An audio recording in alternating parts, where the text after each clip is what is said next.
आपने कभी सोचा है कि हमारे प्राचीन देवता सच में एलियंस हो सकते थे? क्या वो उड़ते हुए रथ और आकाश से आए शक्तिशाली प्राणी असल में अंतरिक्ष से आए एलियंस थे? हमारे धार्मिक ग्रंथों और पौराणिक कथाओं में जो अद्भुत घटनाएं वर्णित हैं, क्या वे एलियंस के साथ संपर्क के सबूत हो सकते हैं? क्या प्राचीन ग्रंथों में जो रहस्यमय घटनाएं और असाधारण शक्तियां वर्णित हैं, वे वास्तव में अंतरिक्ष यात्रा करने वाले प्राणियों का प्रमाण हो सकती हैं? यह सवाल सिर्फ कल्पना नहीं है, बल्कि एक गहरा रहस्य है जो हमें अपने इतिहास और विश्वासों पर पुनर्विचार करने के लिए मजबूर कर सकता है। बाइबल में हिजकियेल के रहस्यमय व्हील विदिन ए व्हील का वर्णन, भारतीय वेदों में उड़ने वाले विमानों की बात और ग्रीक देवताओं की अद्भुत शक्तियाँ, क्या ये सब सच में एलियंस से जुड़े संकेत हो सकते हैं? नमस्कार दोस्तों, मैं हूँ श्याम तोमर, स्वागत करता हूँ आपका इस वीडियो में। हम वीडियो में आगे बढ़ें उससे पहले एक थॉट एक्सपेरिमेंट करते हैं। मान लो हमारी मानव सभ्यता आने वाले समय में तकनीकी रूप से इतनी विकसित हो जाती है कि हम ब्रह्मांड की टाइप 2 और टाइप 3 सिविलाइजेशन बन जाते हैं। अब चूंकि हम टाइप 3 सिविलाइजेशन बन चुके हैं, तो हमने ग्रेविटी के रहस्य को पूरी तरह से समझ लिया है, तो हम एंटी ग्रेविटी से चलने वाले विमान बना लेते हैं। हमने टेलीपोर्टेशन के रहस्य को भलीभांति समझ लिया है, तो हम पृथ्वी पर एक जगह से गायब होकर दूसरी जगह प्रकट हो सकते हैं। हमने उस ऊर्जा की भी खोज कर ली है जिससे हम वर्म होल्स को कंट्रोल कर सकते हैं, जिससे हम यूनिवर्स में प्रकाश से भी तेज गति से यात्रा कर सकते हैं। एक दिन हमें पता चलता है कि हमारे किसी पड़ोसी तारामंडल के किसी ग्रह पर जीवन फल फूल रहा है, लेकिन उस ग्रह पर जो एलियन सभ्यता फल फूल रही है उसको विज्ञान और तकनीकी का कोई ज्ञान नहीं है। हम इंसान जिज्ञासावश उस एलियन ग्रह पर जाने का विचार करते हैं ताकि हम उस ग्रह को समझ सकें, और एक दिन हमारे एस्ट्रोनॉट्स अपने एक बड़े से स्पेसशिप में बैठकर उस ग्रह की ओर बढ़ते हैं और कुछ ही सालों में हम उस ग्रह पर पहुंच जाते हैं। हम अपने बड़े से स्पेसशिप को उस ग्रह के ऑर्बिट में प्लेस कर देते हैं, बिल्कुल वैसे ही जैसे आज इंटरनेशनल स्पेस स्टेशन पृथ्वी के चक्कर काट रहा है। और अपने बड़े से स्पेसशिप को हम उस ग्रह के ऑर्बिट में छोड़कर छोटे छोटे एंटी ग्रेविटी से चलने वाले विमानों को लेकर उस ग्रह की धरती पर उतरते हैं। अब चूंकि उस ग्रह पर जो सभ्यता पहले से वास कर रही थी, उनको विज्ञान और टेक्नोलॉजी का कोई ज्ञान नहीं था, तो उनको हमारे एंटी ग्रेविटी से चलने वाले विमान बहुत आश्चर्यचकित करते हैं। वो हमें देखकर हैरत में पड़ जाते हैं। हमारे जो एस्ट्रोनॉट्स उस ग्रह पर गए हैं, वो वहाँ पर अपनी साइंटिफिक रिसर्च शुरू कर देते हैं। इसके लिए वो वहाँ की एलियन सभ्यता के साथ मिलकर बड़े बड़े इंफ्रास्ट्रक्चर बनाते हैं। उस ग्रह की सभ्यता को हम विज्ञान और टेक्नोलॉजी का ज्ञान देते हैं ताकि उनकी सिविलाइजेशन अपनी ग्रोथ कर सके। हमारे एस्ट्रोनॉट्स वहाँ पर कुछ सालों तक रहते हैं और उस ग्रह पर अपनी पूरी रिसर्च करने के बाद हम वापस अपने ग्रह पर लौट आते हैं। लेकिन हम उनसे बोलकर आते हैं कि हम अंतरिक्ष से तुम्हारी दुनिया पर नजर रखेंगे और भविष्य में हम एक बार फिर आएंगे। लेकिन जब हम उस ग्रह को छोड़ कर आते हैं, तब उस एलियन ग्रह पर पीछे छूट जाते हैं हमारे द्वारा बनाए गए बड़े बड़े निर्माण। उस एलियन सभ्यता को हमसे बहुत कुछ सीखने को मिला था, तो वो सभ्यता हमें देवता मानने लगती है और अपनी आने वाली पीढ़ियों को हमारे एस्ट्रोनॉट्स की कहानियां सुनाती है कि कैसे एक दिन आसमान से देवता आए थे और उन्होंने न जाने कैसे कैसे चमत्कार किए थे और उन्होंने हमारे जीवन को बदल दिया, और आज भी वो हमें आकाश से देख रहे हैं। हजारों साल बीत जाते हैं और वो एलियन सभ्यता अब विज्ञान और तकनीकी के क्षेत्र में बेशुमार तरक्की कर लेती है, लेकिन वो एलियन सभ्यता अपने हजारों साल पहले के इतिहास को देखती है तो उसे दिखाई देती हैं बड़ी बड़ी इमारतें। वो एलियन सभ्यता सोचती है कि हजारों साल पहले इतने भव्य निर्माण हमने बिना किसी टेक्नोलॉजी के कैसे बनाए, और वो सभ्यता उन रहस्यों को सुलझाने में जुटी रहती है। दोस्तों, वैसे तो ये एक थॉट एक्सपेरिमेंट है, लेकिन अगर हम अपने इतिहास की ओर झांक कर देखें तो क्या ऐसे ही रहस्य हमारे सामने भी नहीं हैं? क्या ऐसे ही भव्य निर्माण हमें सोचने पर मजबूर नहीं करते कि हजारों साल पहले बिना किसी टेक्नोलॉजी के उन्होंने इतने भव्य निर्माण कैसे कर लिए? साल 1968 में एरिक वॉन डेनिकन ने एक किताब लिखी थी जिसका नाम है चैरियट्स ऑफ द गॉड्स। ये पुस्तक प्राचीन खगोल यात्री सिद्धांत यानी एंशियंट एस्ट्रोनॉट थ्योरी को प्रस्तुत करती है, जिसमें दावा किया गया है कि प्राचीन समय में पृथ्वी पर एलियंस आए थे और उन्होंने मानव सभ्यता के विकास में महत्वपूर्ण भूमिका निभाई।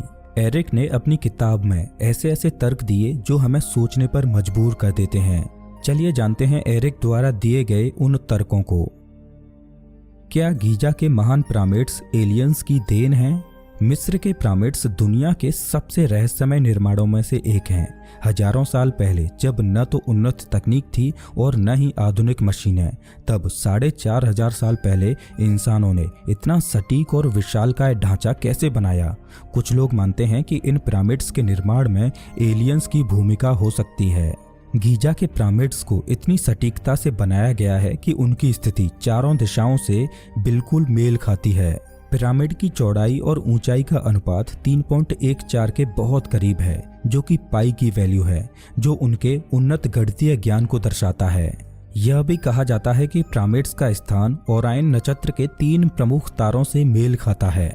क्या ये महज एक संयोग है या किसी बाहरी बुद्धिमान शक्ति ने इसमें भूमिका निभाई है? गीजा का महान पिरामिड लगभग 146 मीटर ऊंचा है और इसमें 23 लाख चूना पत्थर के ब्लॉक्स लगे हैं, जिनका वजन 2 से 15 टन के बराबर है। इतनी भारी चट्टानों को रेगिस्तान में बिना आधुनिक क्रेनों और मशीनों के 4500 साल पहले कैसे उठाया गया होगा? वैज्ञानिकों का कहना है कि लगभग 1 लाख मजदूरों ने 20 सालों तक मेहनत करके इसे बनाया था, लेकिन इतनी बड़ी संरचना को सटीकता से खड़ा करना तब संभव कैसे हो पाया? क्या ये संभव है कि प्राचीन मिस्रवासियों को परग्रहियों की मदद मिली हो? प्राचीन चित्रों में उड़न तस्तरियों के प्रमाण। एबिडोस नामक एक जगह पर मंदिर की दीवारों पर कुछ रहस्यमय आकृतियां बनी हुई हैं। इन चित्रों में हेलीकॉप्टर, उड़न तस्तरी और आधुनिक विमानों जैसी आकृतियां दिखाई देती हैं। क्या ये प्राचीन मिस्रवासियों की कल्पना थी या उन्होंने सच में आसमान से आती हुई ऐसी चीजें देखी थीं? अजीब आकृतियों वाले देवता। मिस्र के देवता जैसे ओसाइरिस, हॉरस और अनुबिस की आकृतियां इंसानों से अलग थीं। क्या मिस्र के लोग असल में किसी एलियन सभ्यता की पूजा कर रहे थे? क्या एलियंस ने मिस्रवासियों को तकनीकी ज्ञान दिया था? मिस्र के कुछ पवित्र ग्रंथों में लिखा गया है कि देवता आकाश से उतरे और उन्होंने मनुष्यों को ज्ञान दिया। कुछ शोधकर्ता मानते हैं कि ये देवता वास्तव में एलियंस थे जिन्होंने प्राचीन मिस्रवासियों को गणित, इंजीनियरिंग और खगोल शास्त्र सिखाया।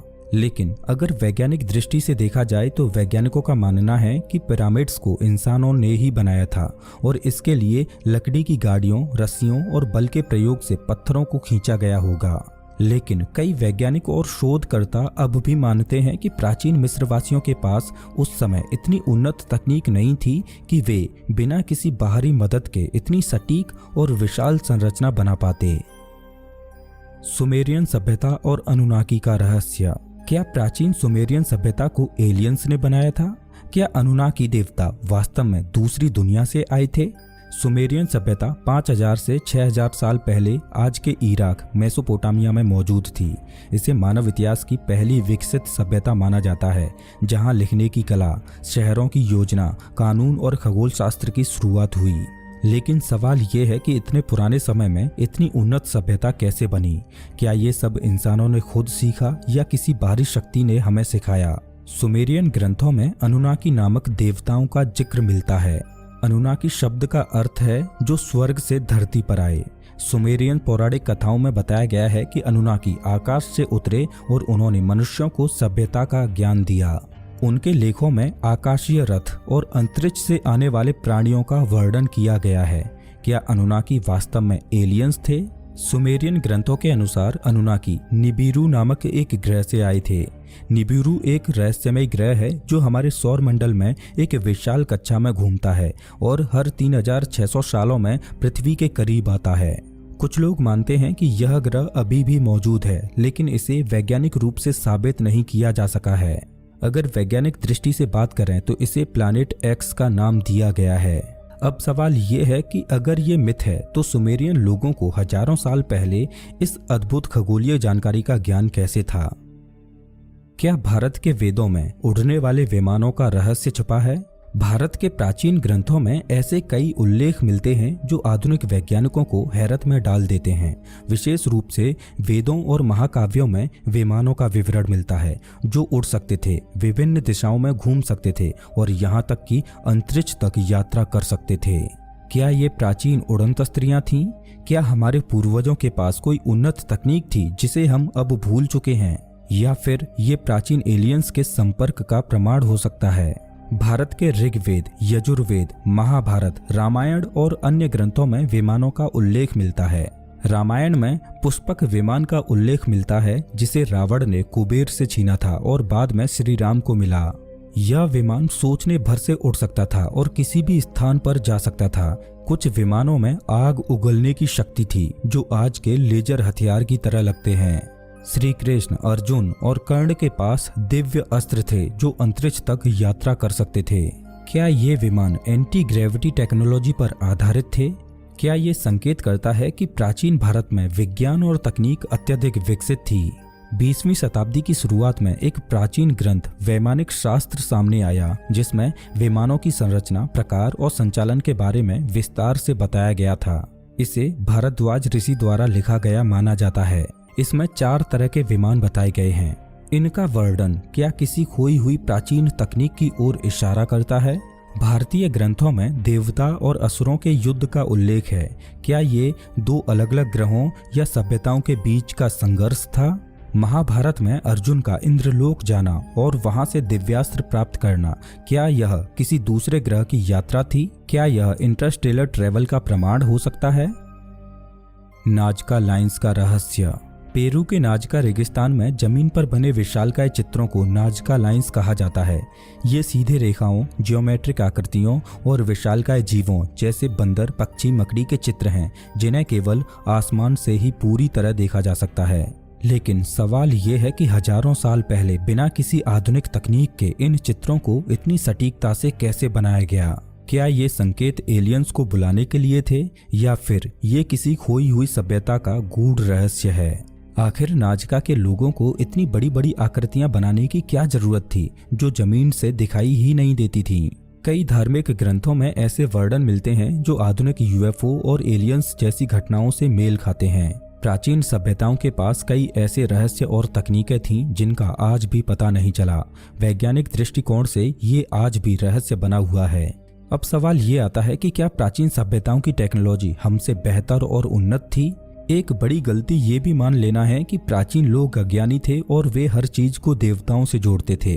उन्होंने अपनी समझ के अनुसार ब्रह्मांड को व्याख्यायित किया जो जरूरी नहीं कि एलियंस से ही जुड़ा हो। क्या वेदों में बताए गए युद्ध आधुनिक हथियारों का वर्णन है? हो सकता है कि प्राचीन सभ्यताएं खुद बहुत बुद्धिमान थीं और उनके पास अपनी गणनाएं और वैज्ञानिक विधियां थीं। धार्मिक ग्रंथों में कई बातें रहस्यमय लग सकती हैं, लेकिन इसका मतलब ये नहीं कि वे एलियंस का प्रमाण हैं। हम आधुनिक नजरिए से प्राचीन कहानियों को देख रहे हैं जिससे कई बार गलत व्याख्या हो सकती है।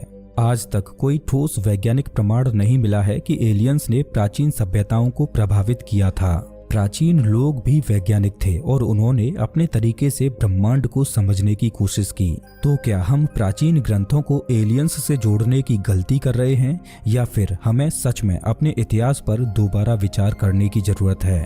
हो सकता है कि प्राचीन सभ्यताओं की टेक्नोलॉजी आज की ही तरह आधुनिक रही हो, लेकिन किसी न किसी कारण से वो सभ्यताएं विलुप्त हो गई हों। हो सकता है कि ग्रेट फिल्टर की वजह से उन सभ्यताओं का पतन हो गया हो। अब ये ग्रेट फिल्टर थ्योरी क्या है, इसको समझने के लिए आपको स्क्रीन पर दिखाई दे रही इस वीडियो को जरूर देखना चाहिए जिसमें